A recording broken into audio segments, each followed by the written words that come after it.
para a gente poder começar, então. Então, vamos trabalhar então aqui com manejo clínico. Então, só um segundinho aqui. Ok. Então, o ciclo da doença de Chagas, né, ele passa pelo triatomia, pelo tripanossoma cruzi, como vocês estão vendo à esquerda, que é o parasito, e, na verdade, a doença de Chagas é uma zoonose muito já conhecida, né? Então, ela utiliza inúmeros animais, né, no ciclo zoonótico para você manter o ciclo entre o vetor que está aqui à direita, né, que é o barbeiro, e esses animais que são animais, o vetor que está aqui, o barbeiro, e esses animais são animais que servem exatamente como reservatórios naturais, né, como tatu-galinha, como raposas, e que vão mantendo o ciclo naturalmente na natureza, certo? Então, a doença de Chagas, ela basicamente, o homem entra nessa inter-relação aí de espécies de tatus, raposas, ele entra nessa biosfera em que o barbeiro, que fazia exatamente um ciclo, né, e a gente tem espécies de barbeiro que fazem até majoritariamente ciclos endozoonóticos, acaba o homem, então, se contaminando através das fezes do barbeiro, né, onde o barbeiro elimina aí as fezes com tripanossoma, e esse tripanossoma, então, ele vai, então, gerar doença no homem. Mas na verdade, uma zoonose em que o homem ele entra nesse ciclo. Então, o que é importante a gente ver aqui, vou tirar um pouquinho da tela cheia, porque às vezes o mouse fica complicado, mas aqui o ciclo todo, eu estou apontando aqui, é o ciclo do lado direito é o ciclo que passa no homem, e aqui à esquerda é o ciclo que passa no vetor. Então, como a gente pode ver, se a gente olhar no homem, né, o que é que acontece no homem, esse ciclo, no homem, esse ciclo, ele começa, né, com as tripomastigotas, que são formas que estão no barbeiro, né? Então, essas tripomastigotas, elas vão ser depositadas junto com as fezes, tá certo? E essas tripomastigotas, junto com as fezes, então, vão penetrar dentro, através do momento que o indivíduo coça. A picada do barbeiro, ela gera um orifício relativamente grande, é por isso que acaba sendo fácil dessas tripomastigotas acabarem penetrando. Então, do lado direito, a gente pode ver, ali no número 2, que na setinha seguindo, essas tripomastigotas vão ser transformadas em amastigotas quando elas penetram nas células, sejam elas células musculares cardíacas ou musculares de outro órgão, como o intestino, e vão se reproduzir de forma assexuada dentro dessas células, tá certo? Se a gente seguir a seta para baixo, para a letra D, a gente vai ver que os amastigotas transformam-se em tripomastigotas e destroem a célula saindo para o sangue. Então, e novamente, essas tripomastigotas acabam invadindo outras células e vão se transformar em amastigotas dentro dessas novas células que elas encontram no corpo e que aí continuam dentro da sua reprodução assexuada. Essa reprodução assexuada, ela pode ficar estacionado, ou seja, eles se reproduzem, essas formas amastigotas, estaciona o parasita, tá certo? E pode passar anos, ou então o indivíduo viver décadas e décadas, e que a única evidência que a gente saiba que esse indivíduo entrou em contato com o tripanossoma cruzi é através exatamente de técnicas sorológicas, ou se eventualmente esse indivíduo for para a autópsia e eventualmente você encontrar alguma célula, o que é uma situação rara, porque geralmente são poucas formas amastigotas que estão nessas células, e difícil até de a gente ver. Mas o que acontece, usualmente, é que isso pode se persistir durante anos e o indivíduo não ter apresentado absolutamente forma nenhuma. No entanto, como é que a gente mantém o ciclo também? O homem ele pode fazer parte desse ciclo, né, da doença de Chagas, especialmente em áreas onde a domiciliação de algumas espécies de tripanossoma é grande, e esses tripanossomas acabam também se infectando com o próprio homem. É que, exatamente nesses momentos intermitentes de amastigotas transformarem-se em tripomastigotas, efetivamente, a gente seguindo a setinha agora para o número 4, a gente então vai ver que há a possibilidade, então, aqui do número 5, aqui já à esquerda, das tripomastigotas sanguíneas serem absorvidas pelo novo inseto. Então, na hora que o barbeiro ele faz o seu refasto, então ele vai levar sangue, e apesar, às vezes, ser quantidades muito pequenas dessas tripomastigotas, elas são altamente ativas para poderem penetrar, serem sugadas pelo barbeiro, e aí, no intestino do barbeiro, essas formas de tripomastigotas, elas se transformam em epimastigotas, e elas vão, então, se multiplicar como epimastigotas e vão se transformar em tripomastigotas novamente. E aí, novamente, essa tripomastigota presente nas fezes do barbeiro vai passar a ferir da pele ou ao coçar de alguma forma, tá certo? Então, todas as espécies de triatomíneos, né, de barbeiros, como vocês estão vendo aqui à esquerda, são potenciais transmissores do protozoário. No entanto, como Cristiane acabou de falar, por questões comportamentais, apenas algumas se aproximam do homem, não é? E por isso são mais importantes epidemiologicamente, né? Tem os triatomas sórdidos, você tem alguns outros infestas, você tem 62 espécies de triatomíneos, e desses 25 estão aqui na Bahia, né?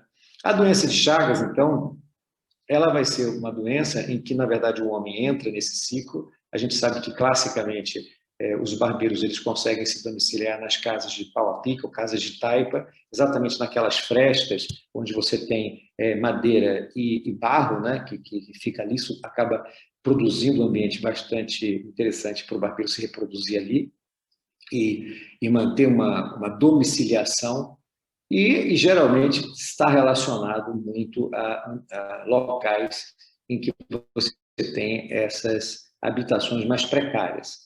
No entanto, a gente sabe que triatomas, eles são extremamente disseminados por todo o nosso território aqui do estado da Bahia.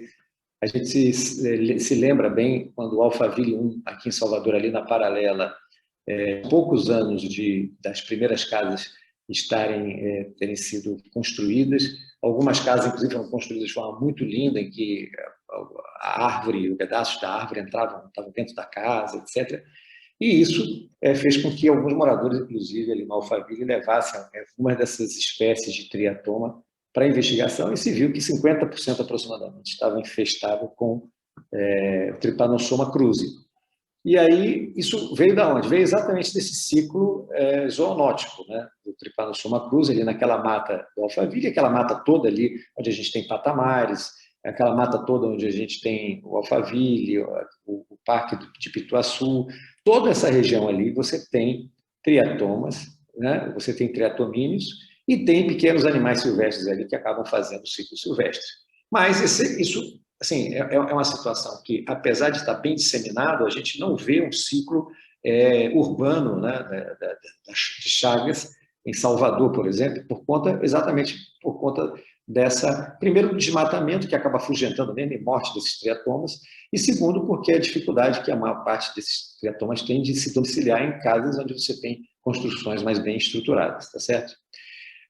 No entanto, mais de 80% aqui das pessoas com doença de Chagas no mundo, elas não têm acesso ao diagnóstico e tratamento, exatamente porque muitas frequentemente moram em áreas rurais, providas de acesso à saúde também adequado, e isso leva a um impacto de morbidade e mortalidade alta e também a um custo social da doença elevado.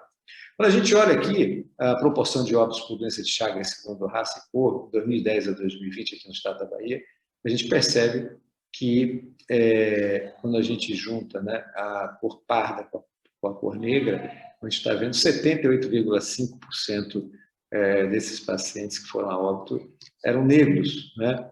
E uma média anual de 632 óbitos, que mostra que a gente ainda tem um número significativo de pessoas que foram contaminadas, né, que hoje, essas pessoas que chegam ao óbito hoje, frequentemente foram contaminadas há 30, há 50 anos atrás, certo?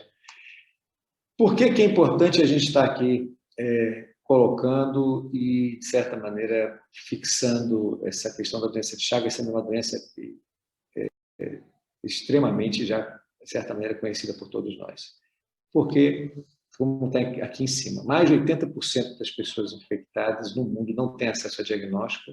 Por isso, existe a necessidade de se detectar precocemente as pessoas com doença de Chagas para se oportunizar o acompanhamento e tratamento necessário. E quando se identifica um indivíduo com doença de Chagas em uma família, é importante realizar uma investigação epidemiológica e oportunizar o exame diagnóstico e, em caso, né, no caso de suspeição, para toda a família. E eu acrescentaria ainda mais uma coisa. E um tratamento, tá certo? Então, assim, a gente vai ver o tratamento. Então, assim, hoje, falar em doença de Chagas é falar em tratamento. Quando eu fiz o curso meu de medicina e eu passei lá no terceiro ano, a gente falava de doença de Chagas, a gente não falava em tratamento. Então, quando eu estava sentado no banco como aluno, a gente não falava em tratamento, a gente falava em diagnóstico. Se diagnosticar para se acompanhar com eletrocardiograma anual, se acompanhar depois, posteriormente, com ecocardiograma, se acompanhar esses pacientes para cirurgia quando eles estivessem em mega esôfago, para cirurgia quando estivessem em mega cólon. Era isso que a gente falava. Só que hoje é diferente. É muito importante que a gente entenda assim, que a gente precisa oportunizar o diagnóstico, não é para o diagnóstico em si, é para o tratamento. E esse salto foi dado exatamente em estudos feitos aqui no Brasil e em estudos que mostraram que a gente consegue reverter a história natural da doença quando você trata a pessoa. Ah, mas doutor Bandeira, o paciente tem 20, 30 anos já com a doença de Chagas. Se ele não tem nenhuma contraindicação ao tratamento, ou seja, se ele não tem nenhuma forma mais grave, se ele não tem nenhuma disfunção miocárdica severa, esse paciente tem indicação sim, mesmo com 30 anos de infecção, tá certo?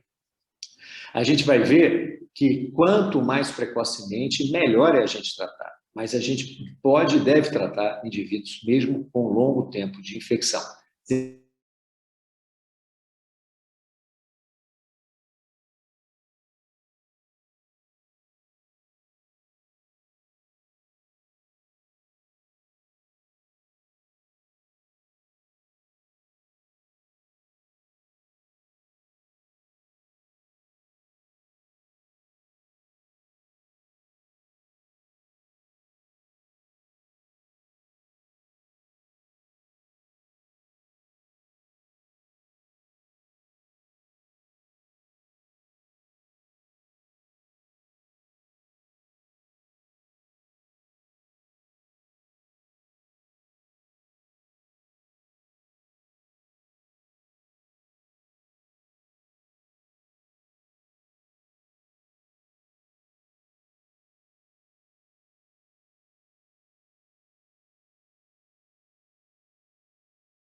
Tivemos um problema, daqui a pouco retornaremos. Já estamos retornando.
Alô? Eu preciso ter o acesso de vídeo, porque caiu a internet aqui. Mas estou precisando ter o acesso de vídeo que eu não Oi, estou doutor Antônio conseguindo. Bandeira, você já tem só um momentinho. O acesso de vídeo está negado ainda.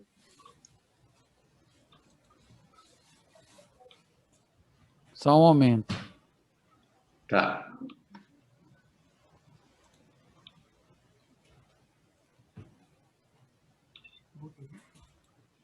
Conseguiu aí? Só um momentinho.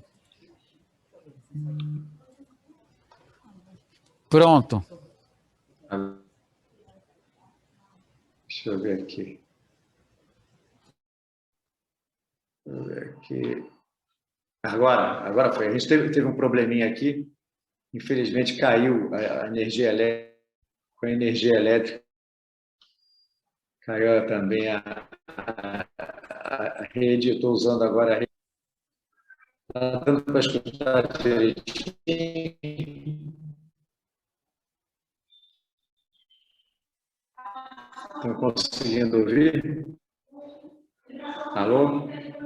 Estamos sim, está falhando um pouco, Alô? mas estamos conseguindo ouvir. Tá. Qualquer coisa você me avisa, viu, ele? Tá bom, então vamos lá. Então, como eu vinha falando, a palavra é suspeição. Então, a gente tem que suspeitar da doença de Chagas e investigar a família. Você tem um caso de um paciente em que você fez o diagnóstico de Chagas no paciente, você tem que investigar a família, porque há a probabilidade muito alta de que mais de um membro da família esteja contaminado. E você vai poder diagnosticar e tratar, tá certo?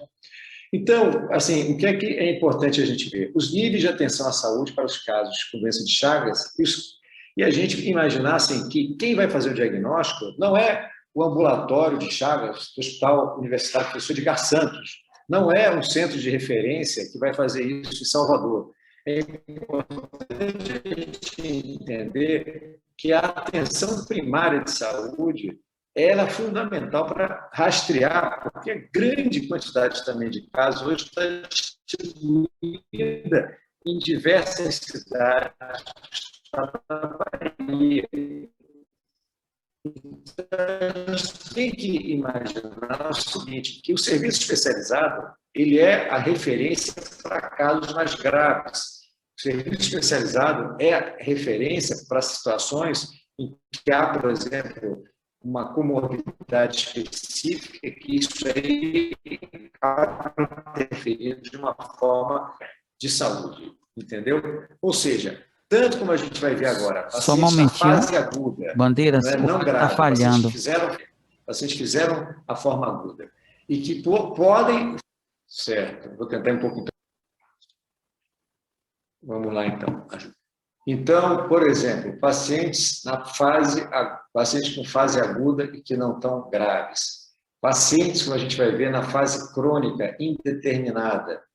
Pacientes com a fase crônica cardíaca, digestiva ou cardiodigestiva, com doença estável, não grave.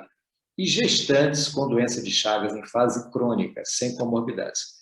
Podem e devem ser manejados na atenção primária.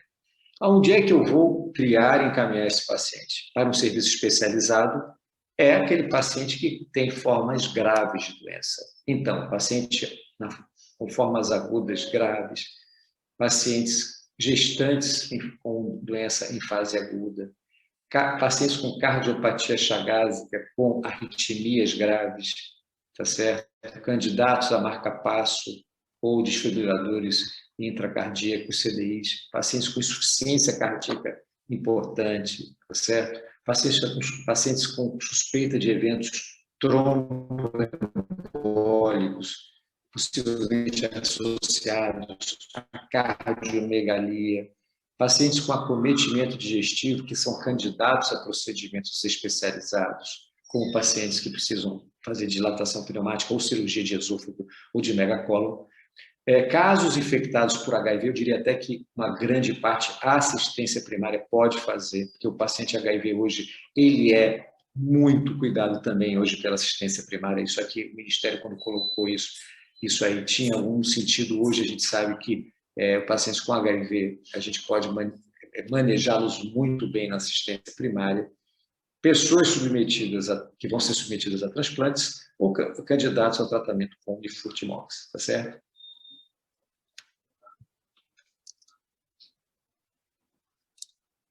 Então, aqui eu queria mostrar para vocês, esse foi um trabalho publicado em 2010, que pacientes com doença de Chagas agudo, adquirido através da transmissão oral de 2 centros urbanos aqui no Nordeste, aqui na Bahia. Então, o trabalho é parte da vigilância. A doutora Miralba Freire, que é infectologista e hoje coordena o CEDAP, e a doutora Maria Fernanda Rios Graça, que é professora da Escola Baiana e pesquisadora da Fiocruz. Então, esse é um estudo interessante, que é um estudo de Chagas agudo no ano de 2006. 2 surtos diferentes na Bahia. Então, em maio de 2006, na cidade de Macaúbas, 7 pessoas da mesma família apresentaram um quadro de Chagas agudo. E, inclusive, com 2 óbitos por miocardite aguda. Onde é que veio essa contaminação? Ela veio por ingesta de água contaminada. Triatoma sórdida, que é o barbeiro, né? O triatomínio, ele estava embaixo, na verdade, o tratamento reportado pelos autores foi iniciado entre 7 e 14 dias após o início dos sintomas, para esse surto.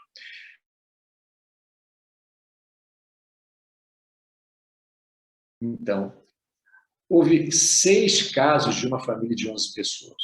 E essas 11 pessoas, todas ingeriram caldo de cana que tinha sido moída de um triturador de cana abandonado.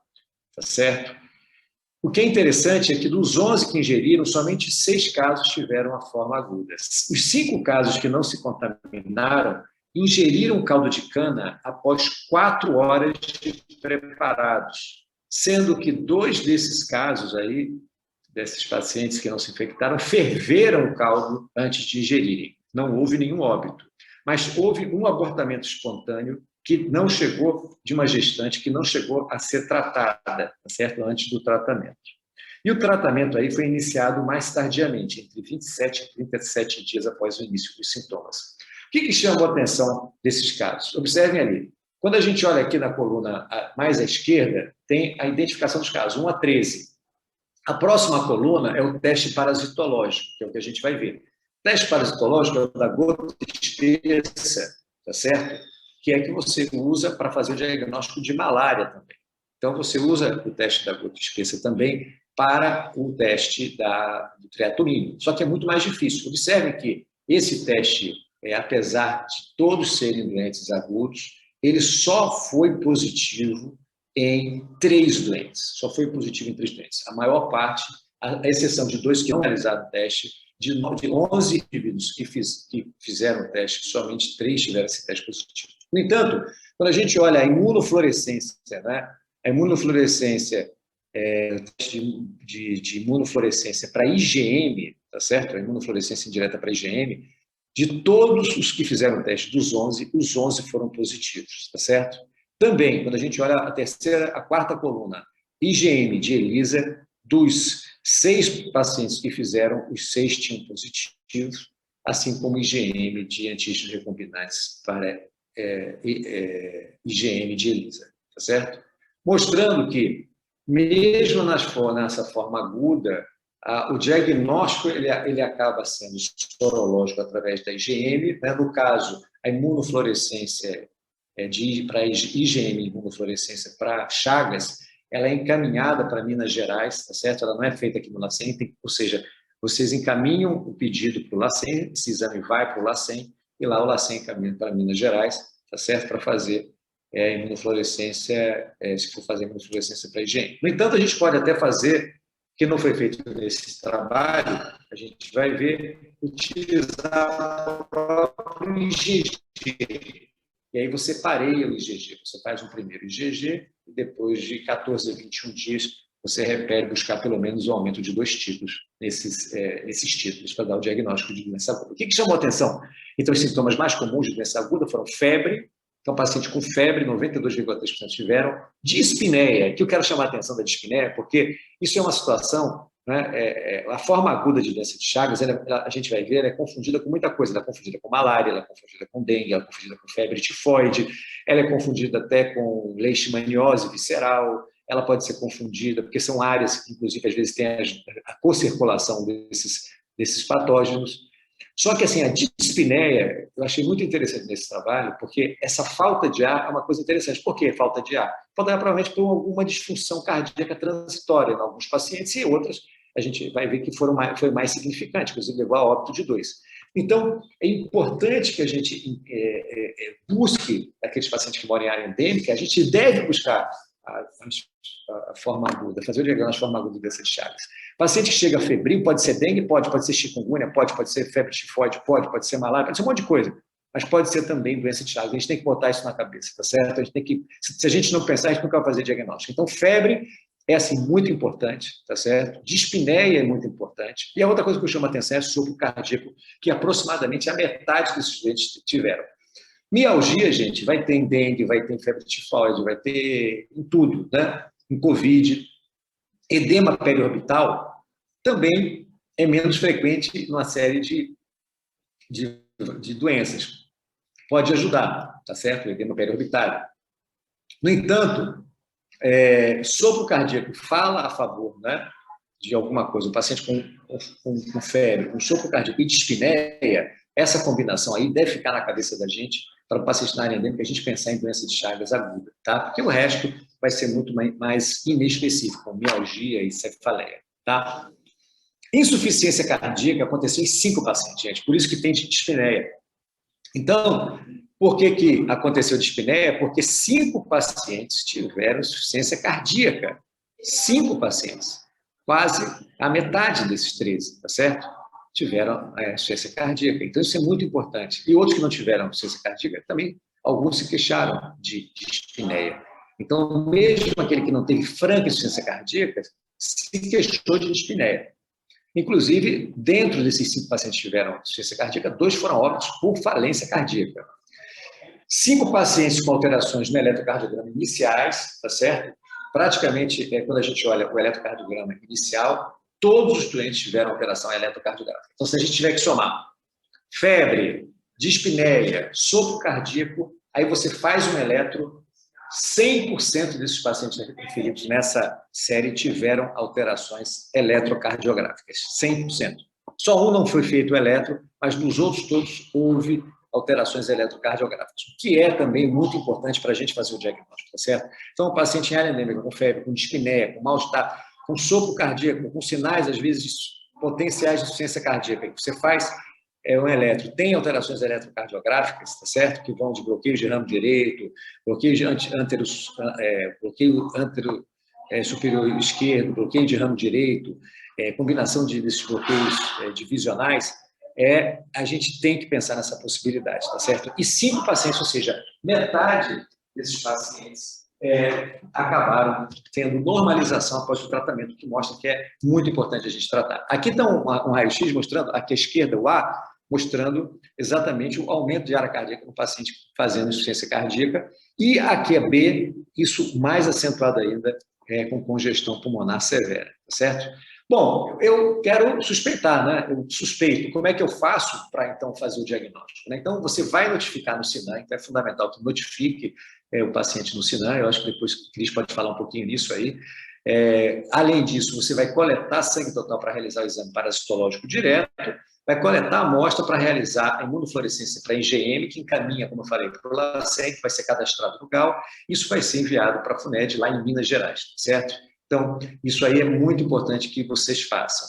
E também coletar 2 amostras com intervalos de pelo menos 2 semanas para a gente ver a soroconversão, não é? Que faz o diagnóstico, ou seja, você faz o diagnóstico, você pede a sorologia para Chagas, ela vem negativa, 15 dias depois ela é positiva, isso aí é critério, a soroconversão, de que você está lidando com um caso de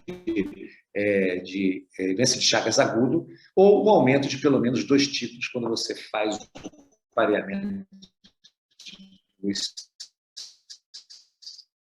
de 2 semanas. Então, são 3 diagnósticos direto para o Trypanosoma cruzi, e a suspeita é Chagas agudo. realização de imunofluorescência indireta IgM, encaminha também para o LACEN suspeita clínica Chagas agudo, ou colhe uma amostra naquele momento, encaminha para fazer sorologia para Chagas, tá certo? E 15 dias depois você encaminha novamente para fazer nova sorologia para Chagas. Bom, a gente vai falar do tratamento daqui a pouquinho, então eu vou andar só um pouquinho mais com a questão da doença de Chagas crônica. A doença de Chagas crônica, ela é muito batida, não é? Você, depois de um tempo dessa parasitemia inicial aguda, depois de um tempo dessa parasitemia inicial aguda, o paciente ele fica frequentemente assintomático, tá certo? Sem sinais de forma aguda, e esse paciente ele não tem sintoma absolutamente nenhum. A gente rastreia esse paciente, ele não tem alterações eletrocardiográficas nenhuma, ele não tem nenhuma alteração, nem de sintomas clínicos, nem de alteração em relação à parte gastrointestinal. Então, nada no esôfago, nada no colo, tá certo? Esse paciente ele tem que ter segmento clínico. Então, esse paciente continua a gente seguindo ele clinicamente, mesmo tratando ou não tratando por alguma razão que não permita. A forma cardíaca, então a grande maioria dos pacientes, 40% a 60% dos pacientes estão aí dentro. A cardíaca vão fazer bloqueio divisionais, antero superior esquerdo, bloqueio do ramo direito, tá certo? Combinação desses dois tipos de bloqueios e vão poder evoluir com o quadro de cardiomegalia aos poucos, tá certo? E são exatamente esses pacientes que têm maior frequência de óbitos. Esses pacientes podem evoluir com morte súbita, então eles têm mais chance de fazer morte súbita, eles têm mais risco de fazer morte súbita. Então são pacientes que precisam de um acompanhamento anual e também são candidatos a tratamento. Então uma coisa importante é que os pacientes na forma crônica indeterminada são candidatos a tratamento. Os pacientes na forma cardíaca são candidatos a tratamento, mesmo esses crônicos. E aí, é claro, se eles não tiverem nenhuma descompensação cardíaca significativa, se eles não tiverem insuficiência cardíaca que realmente restringe a questão do tratamento. Mas se eles não tiverem insuficiência cardíaca, se eles não tiverem outra restrição cardíaca, eles são também candidatos a tratamento. Pacientes com forma digestiva representam um acometimento percentualmente menor, geralmente de 10% a 15%, e ser evidenciados por acometimento, principalmente no esôfago e no colo, tá certo? Levando a megaesôfago e megacolo. E formas associadas de combinações de doenças cardíacas e de cardíacas e digestivas. No diagnóstico, como eu tinha falado da doença de Chagas agudo, é aquilo que eu falei para vocês, é uma infinidade, tá certo? Então, leishmaniose, malária, dengue, febre tifoide, toxoplasmose. Então, aqui não tem nem como a gente se deter nisso, porque é uma infinidade de doenças que a gente acaba tendo, estrossomose aguda, etc., que o mais importante, como eu falei para vocês, que aquele trabalho ele ajuda muito. O paciente que tem febre, tem dispneia, tem sopro cardíaco, tem alterações eletrocardiográficas, e especialmente esse paciente é morador de áreas endêmicas, está certo? Bom, qual é o diagnóstico, então, laboratorial para a fase crônica? Então, a fase crônica é bem diferente da fase aguda. Tem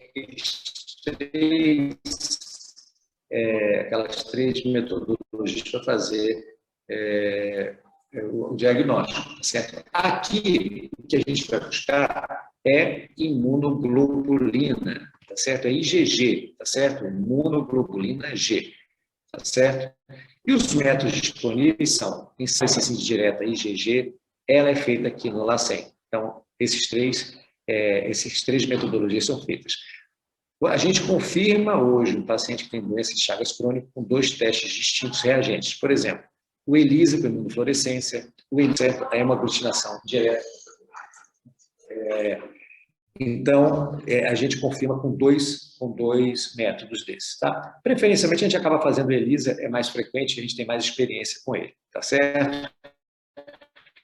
Então, bom, teve os 2 testes aqui embaixo positivos, a gente considera esse paciente definido com um paciente que foi infectado pelo Trypanosoma cruzi.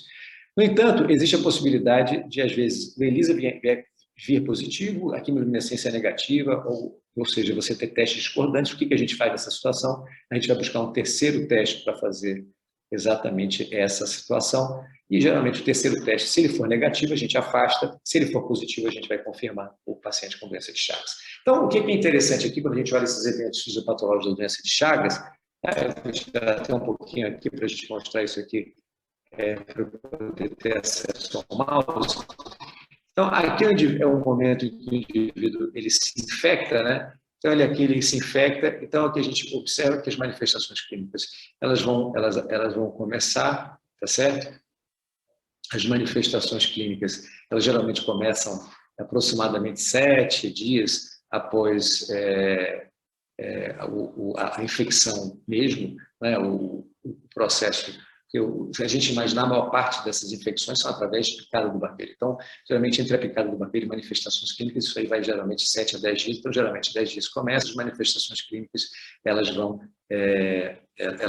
geralmente durar, no caso do paciente que mora em área endêmica, alguns desses pacientes conseguem ter uma apresentação clínica, como é o caso do sinal de Romanha, que o barbeiro ele pica próximo dos olhos, ou você tem as manifestações, às vezes, agudas mesmo, né? Então, as manifestações agudas, isso aqui vai levar, geralmente, o paciente vai ter febre durante 7 a 14 dias, geralmente, então, ele vai ter aqui, isso aqui vai se arrastar aí durante 7 a 14 dias.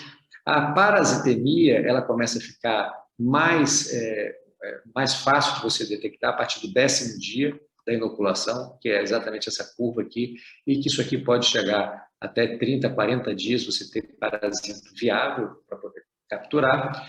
E a IgM, né, que é a imunoglobulina de fase aguda, a gente geralmente começa a ver ela crescer a partir do 10º dia, mas principalmente lá a partir do 15º, 20º dia, que a gente vai poder começar a detectar. Então, é importante a gente saber que a gente pode coletar se esse paciente chega com quadro de febre, você começa a investigar. Então, mesmo que ele tenha já 10, 15, 20 dias de febre, a gente pode coletar tudo aquilo que eu falei para vocês. A parasitemia com 20 dias, ela vai estar alta ainda. IgM vai poder ser detectado com 15, 20 dias ou até mais, 30 dias. E também o IgG é importante a gente pedir, como a gente viu lá atrás, porque mesmo que ele seja negativo, 15 dias depois ele vai ter um título 2 vezes maior, tá certo? E esse IgG, geralmente, ele estabiliza no nível mais alto, lá para o 50º, 60º dia, que é onde o indivíduo, então, está na fase crônica, ele vai ter só o IgG, tá certo? Então, o que é importante a gente entender é que a coleta do parasitológico ela pode ser feita do 10º até o 50º dia, tá certo? A coleta da imunoglobulina, da imunofluorescência de IgM pode ser coletada também nesse período, a gente coleta uma amostra, e ao mesmo tempo que a gente já solicitar, a gente já fazer a coleta de IgG, a gente já matou a doença de Chagas aguda, tá certo? Então, isso é importante que a gente saiba. Então, vamos passar adiante.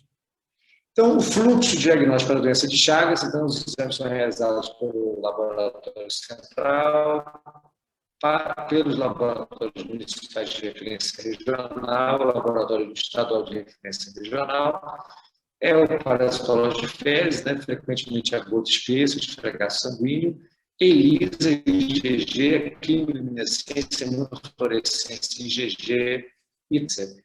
Indireta IgM, certo? No município de Salvador, todas as unidades básicas de saúde estão aptas para o central e é importante que se procure conhecer como funciona o fluxo no seu município, entendeu? É muito importante isso, você saber como no seu município, poder o município estar informando direitinho para os profissionais, tá certo?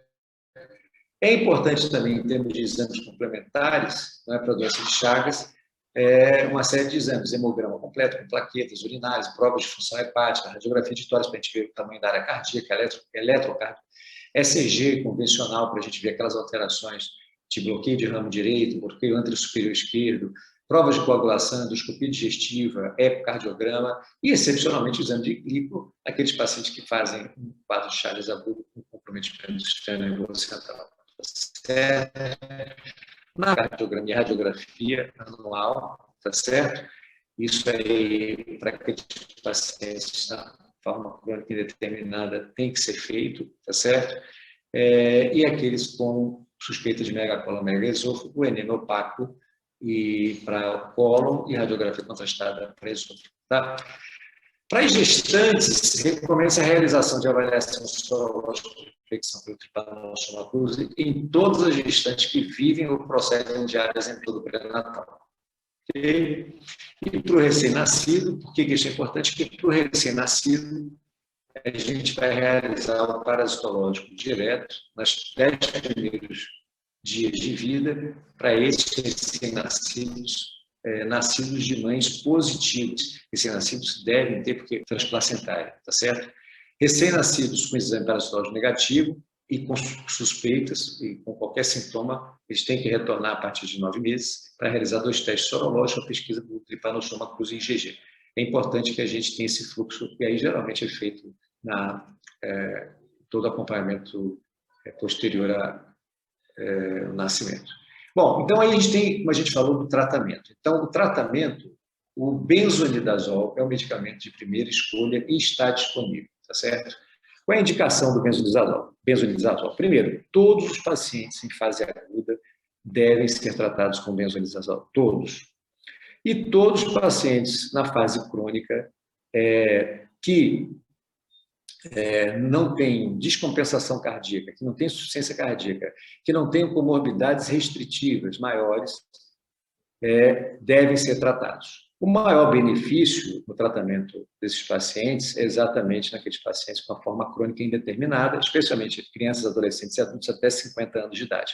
Após 50 anos de idade, pode ser tratado? Sim, pode e deve. As avaliações devem ser feitas caso a caso, porque esses pacientes, eles têm que ter avaliação da sua função cardíaca, porque se esse paciente tiver uma área cardíaca aumentada, tiver uma fração de ejeção baixa, a princípio, a gente não indica o tratamento do benzodiazol, porque esse tratamento não vai conseguir reverter o dano que já foi ocasionado pelo Trypanosoma cruzi. Então, a ideia, basicamente, que esses pacientes acima de 50 anos, eles têm uma triagem melhor, com não só eletro, mas o ecocardiograma e o raio-x de tórax, tá certo? O que a gente espera do benefício do tratamento? Espera-se a redução da parasitemia. Então, é fundamental que a gente entenda isso. Quando a gente usa o benzonidazol, a gente reduz a parasitemia bastante. A gente impede essas reativações da doença. Você lembra que eu falei para vocês que a doença fica reativando subclinicamente? O paciente não tem sintomas, mas ele fica lá gerando aquelas formas tripomastigotas que vão, aos pouquinhos, lesionando, às vezes, mais fibras, porque elas vão se multiplicam, elas vão penetrar em novas fibras e vão ficar como amastigotas ali dentro. O tratamento ele melhora os sintomas clínicos, ele aumenta a expectativa de vida e reduz as complicações clínicas, tanto na fase aguda quanto crônica, e aumenta a qualidade de vida. Então, é fundamental que a gente trate esses pacientes. Então, os casos de doença de Chagas, na forma crônica indeterminada, eles apresentam um excelente prognóstico, nem bota aqui bom prognóstico, tratar um paciente na forma crônica indeterminada. Então, é isso que a gente precisa botar na cabeça. Ah, doença, eu fiz o diagnóstico, ele passou lá na unidade básica de saúde, ele fez a sorologia, está positiva, ele tem 50 anos, deve ter pego isso aí quando tinha 5 anos de idade, ele não tem nada. O eletrocardiograma está normal, o ecocardiograma está normal. Eu não preciso tratar esse paciente, vamos acompanhar ele anualmente. Não, eu preciso tratar esse paciente. Eu vou reduzir a parasitemia, eu vou impedir que esse paciente tenha esses ciclos de reativação subclínica e que amanhã, com 70 anos, ele chegue para a gente com uma baita insuficiência cardíaca, uma baita disfunção miocárdica e acabe morrendo de morte súbita, quando ele podia ter vivido 90 anos e não 70 anos, entendeu? Então, inclusive, se espera que 2 a 5% desses pacientes com forma clínica, né, que é uma forma clínica que não é aparente, né, que essa crônica indeterminada, evoluam para formas manifestas da doença ao longo da vida. Então, esses pacientes, exatamente por esse ciclo de reativação contínua e subclínica, eles vão perdendo fibra, então 2 a 5% desses pacientes evoluem para isso. Então, a gente consegue neutralizar isso com o tratamento, que alerta para a necessidade desse tratamento. Crianças não testadas aos 9 meses devem realizar a testagem mesmo após esse período. Então, é importante que as mães que as crianças que nasceram de mães gestantes positivas sejam acompanhadas e mesmo após 9 meses tenham porque 9 meses é quando decai a sorologia materna, o IgG materno. Então, o que eu recomendo é que todas essas crianças nascidas de mães positivas, independente do exame parasitológico feito nos primeiros 10 dias de nascimento, essas crianças tenham, a partir de 9 meses, uma sorologia para Chagas. Se essa sorologia for negativa, a gente fica tranquilo. Se essa sorologia for positiva, por exemplo, a sorologia com 1 ano de idade, a criança tem uma sorologia positiva para Chagas, ela se contaminou, provavelmente, com certeza, através, a grande chance de via transplacentária. A eficácia e a segurança do tratamento são semelhantes nos 5 primeiros anos de vida, e a negativação sorológica é superior a 95%. Então, criança tem uma excelente resposta. Então, tratar a criança é você não só eliminar completamente o Trypanosoma cruzi, como a gente reverter a sorologia, tá certo? E é isso que a gente espera quando a gente consegue também alguns adultos que são tratados, especialmente quanto mais precoce, eles podem, excepcionalmente, não é tão frequente como na criança, mas eles podem também reverter, fazer a chamada reversão sorológica. Eles de sorologia positiva viram sorologicamente negativos, certo? Eu vou falar aqui muito pouco sobre o Nifurtimox, que é uma droga mais tóxica, com mais eventos colaterais, que ela pode e deve ser utilizada quando você tem casos de intolerância grande ou ausência de resposta ao benzodiazol, especialmente naqueles casos de Chagas agudo, tá certo? Assim, então, a gente, na fase aguda da doença, se esses pacientes não respondem ao benzodiazol, a gente pode usar e deve usar o Nifurtimox, tá certo? E também pacientes que fizeram eventos adversos significativos para o benzodiazol, a gente pode utilizar o Nifurtimox, sabendo que é uma opção que a gente vai encontrar um pouco mais de eventos colaterais do que o benzodiazol. É uma alternativa terapêutica nos casos de ineficácia ou reações adversas ao benzodiazol, e a decisão vai depender, obviamente, do médico que está conduzindo e levando a interrupção do tratamento com benzodiazol e passando por Nifurtimox, certo? Então, o benzodiazol, ele é uma droga que tem eventos colaterais, tem ali frequência de eventos adversos de cerca de 53%, mas a maior parte desses eventos adversos são eventos que a gente consegue controlar eles de uma forma relativamente mais fácil. Então, destaque aí, dermatites e rash cutâneo, pode ocorrer de 30% a 44%.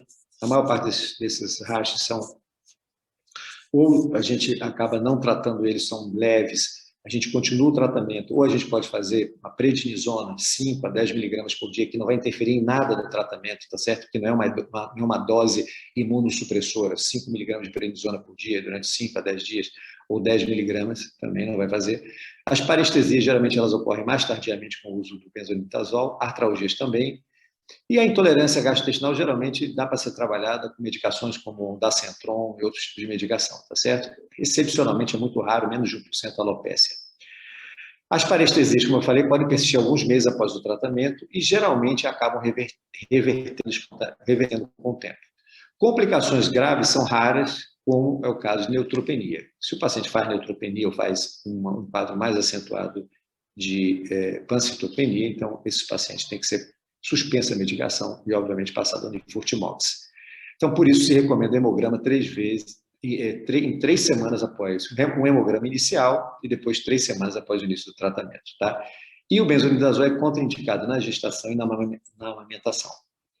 Já, para o lado aqui à direita, o Nifurtimox, né, ele é feito somente em serviços especializados, o nível de eventos adversos é maior, na ordem de 85%, o mais comum é gastrointestinal.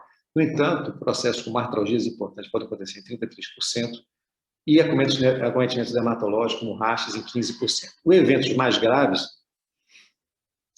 do Nifurtimox geralmente incluem parestesias mais severas e polineuropatia. Tá? Então, quando a gente olha aqui, então, como é que é a posologia do tratamento para a doença de Chagas, é uma posologia muito simples. Então, se eu tenho, por exemplo, então aqui está à esquerda, tá? Então, benzodiazol, primeira escolha, comprimido de 100 miligramas, adulto, e 12,5 miligramas de criança, que nesse momento não está disponível. Tá? A gente tem somente hoje o adulto.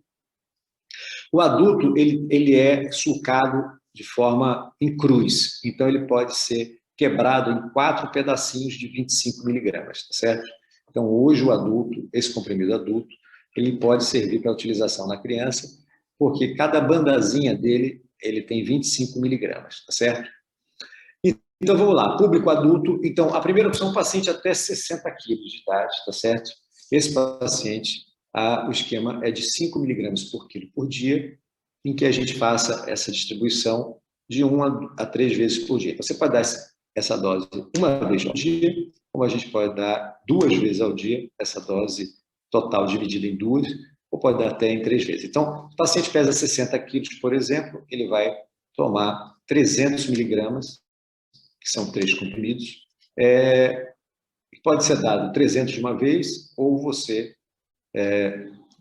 quebrar esse comprimido, a metade, né? Então, fazer 150 de 12 em 12 horas, ou fazer 100 miligramas de 8 em 8 horas, tá certo? Por 60 dias. Então, o tratamento, quando a gente faz por miligrama por quilo, onde o paciente, né, onde a dose total diária ela não ultrapassa 300 miligramas, então, aí a gente vai trabalhar com miligrama por quilo, até 300, um total de 300 miligramas por dia, ou seja, até um paciente que tenha 60 quilos, e vai utilizar essa dose por 60 dias.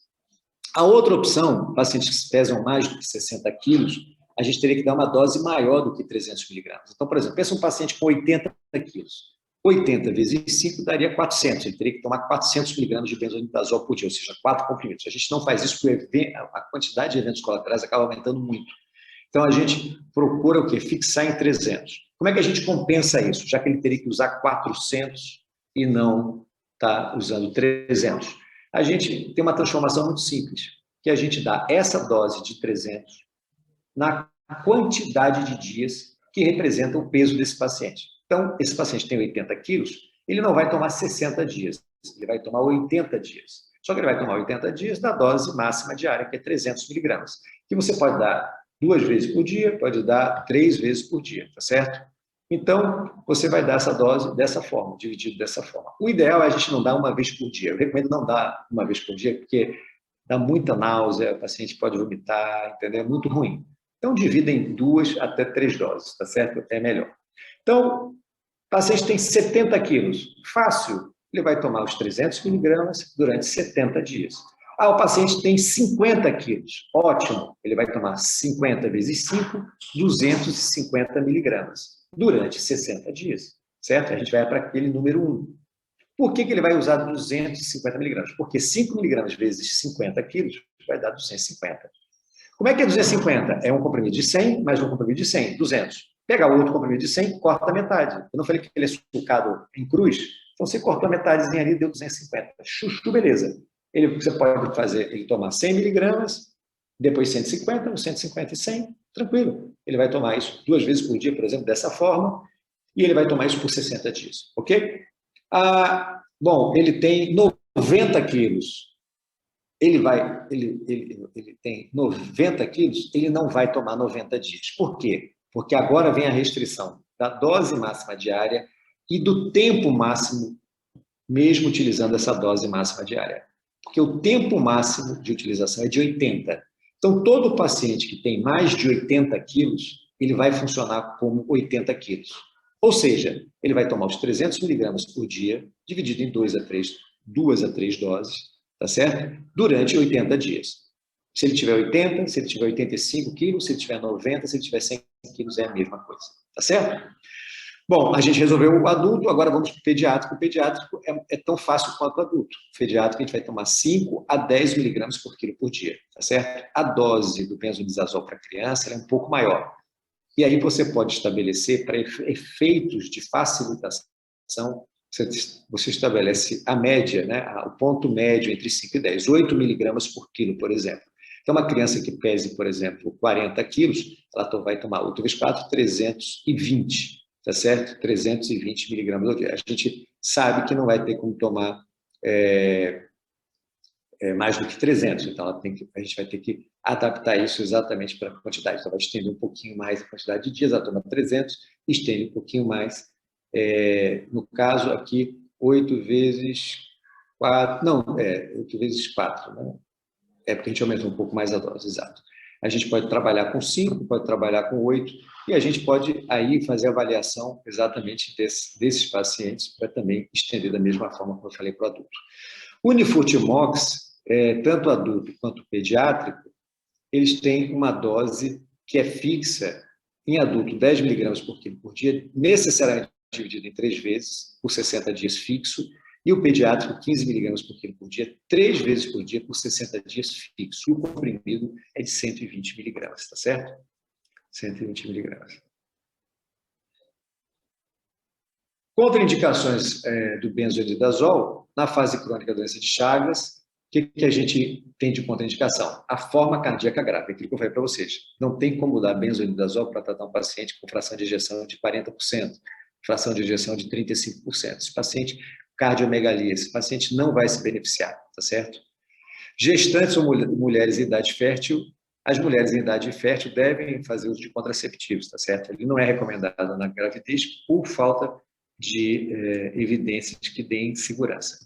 Então, a gente vai tratar o benzodiazol e quais são os critérios de cura em relação a isso. Para as formas agudas, a gente recomenda os exames sorológicos anualmente por 5 anos, tá certo? E o que a gente quer nas formas agudas é a negativação, a soronegativação sorológica. Então, a gente anualmente vai fazendo os testes de IgG, tá certo? Então, sorologia para IgG anualmente por 5 anos. E, geralmente...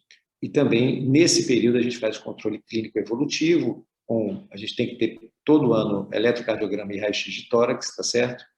Para que a gente siga esses pacientes 5 anos. Alguns eventos adversos do benzodiazol, né, como eu falei para vocês vão ver isso na prática, são...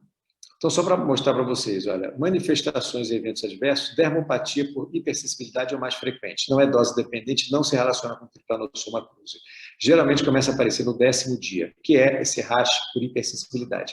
Pode dar um eritema polimorfo não bolhoso, tá certo? E geralmente o quê? Quando ele é leve, ele geralmente é focal, você vai continuar o tratamento, você pode simplesmente encaminhar isso para o dermatologista, ser um tratamento só tópico, ou não tratar, ou esperar isso necessariamente desaparecendo.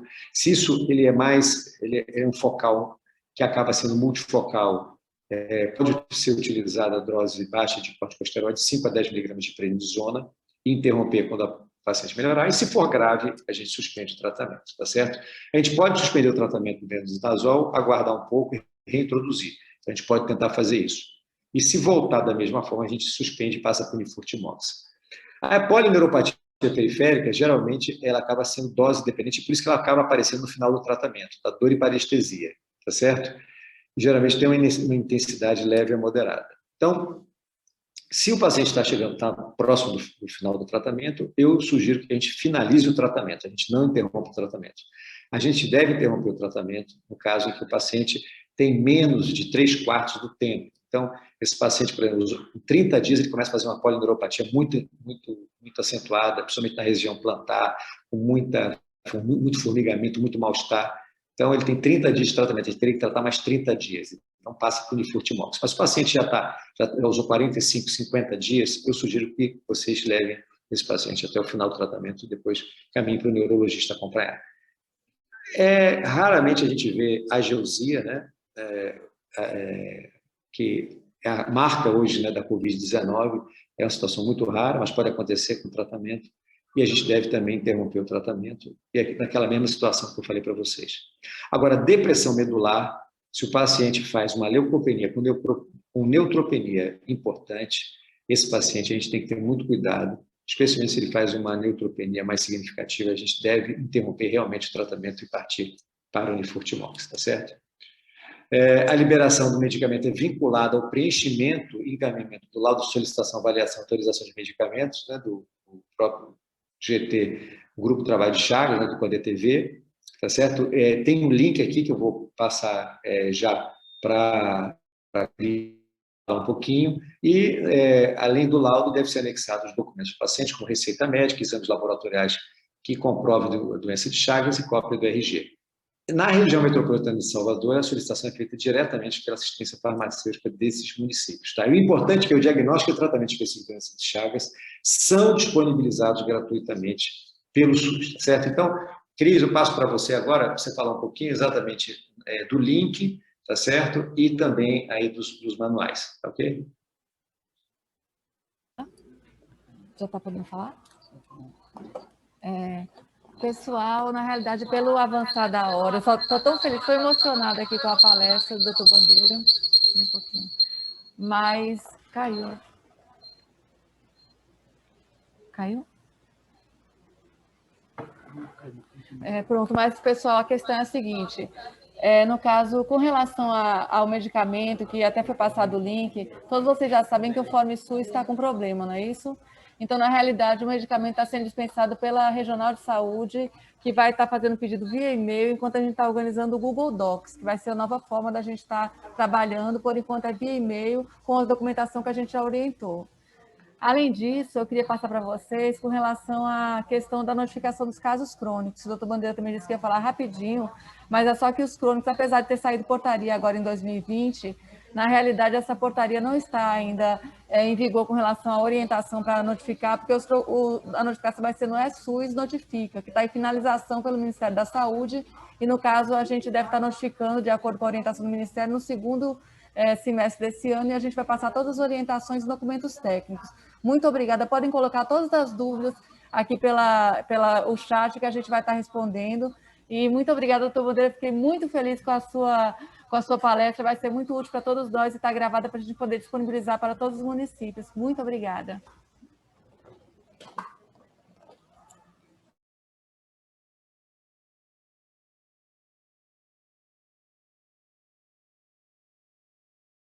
Oi. E aqui também eu queria só finalizar falando, né, Cris, do Dia Mundial da Doença de Chagas, não é isso? Dia 14 de abril. Cris tem uma notícia também em relação a isso, né, Cris?